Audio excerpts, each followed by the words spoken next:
Sir नमस्कार. नमस्कार. काय नाव तुमचं? संदीप पाटील. पाटील साहेब. प्रॉपर गाव साहेब? शिरोली पुलाची. शिरोली फुलाजी म्हणजे कोल्हापूर. हां. ओके. तुम्ही एक 4 महिन्यापूर्वी आमच्या समर सोशल फाउंडेशनमध्ये आला होता. काय त्रास होता म्हणून आला होता? शुगर. शुगर तुम्हाला उद्भवली होती. हो. साधारण शुगर किती होती तुमची? शुगर HbA1c 10.4 होती. HbA1c 10.4 होता तुमचा. ओके. त्रास तुम्हाला काय होत नव्हता, फक्त पॉलिसी करताना तुम्हाला ते चेकअप करायला सांगितले त्याला जाणवलं. हो. ओके. त्याच्यानंतर तुम्ही आमच्याकडे आला आणि 2 प्रोडक्ट नेले होते, हां. टी आणि डी. डी. हे दोन्ही तुम्ही वापरायला चालू केले. साधारण आज तुम्ही 4 महिन्यानंतर आला. आजचा HbA1c रिपोर्ट तुमचा किती आहे? 5.8. जर दाखवत आहे मोबाईलमध्ये. बाकी तब्येतीमध्ये काय तुम्हाला आधीही काय जाणवलंच नव्हतं? जाणवलंच नव्हतं. बाकी तुम्हाला कॉम्प्लिकेशन्स काय होते ते बरे झाले असं काय? थोडीशी एनर्जी वाटली? एनर्जी वाटली.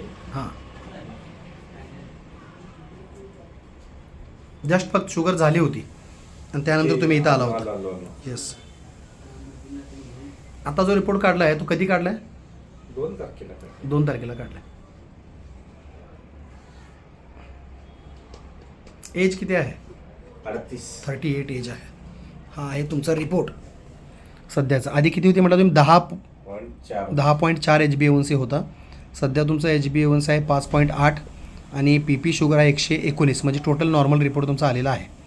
ओके. ॲलोपॅथीच्या ज्या गोळ्या तुम्हाला आता चालू आहेत, ज्या तुम्ही मगाशी मला दाखवल्या, त्या डॉक्टरच्या सल्ल्यानंच कमी करायच्या आहेत किंवा हळूहळू तुम्ही ग्लुकोमीटरवरती चेक करत किंवा लॅबला चेक करत करत थोडंसं कमी करणं गरजेचं आहे. बाकी हा कोर्स तुम्ही कंटिन्यू करा. ओके. संस्थेच्या ह्या अभियानाशी खुश आहात ना? होय. खुश. चल, थँक्यू. धन्यवाद.